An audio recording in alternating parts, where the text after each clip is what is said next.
கருப்பையா நீ எந்த நாட்டு எல்லையில இருந்தாலும் இப்பொழுது இந்த நேரம் இந்த இருக்கங்குடி மாரியம்மன் ஆலயத்தில் கூடியிருக்கும் கடைசி வள்ளி மாதாண்ட வள்ளி பக்தருக்கு அருள்வாக்கி செல்வாக்கு செல்வாக்கு தர வரவே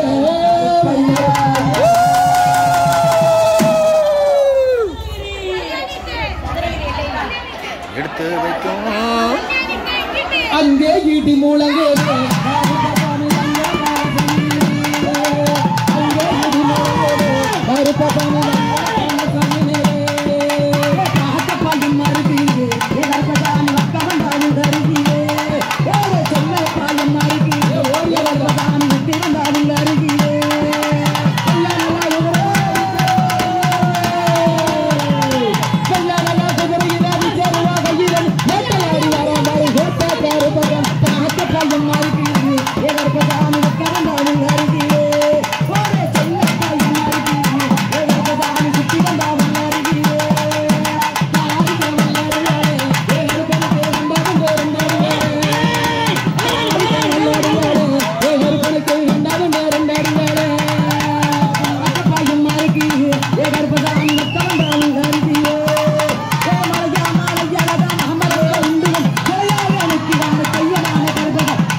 சுத்தி வந்தா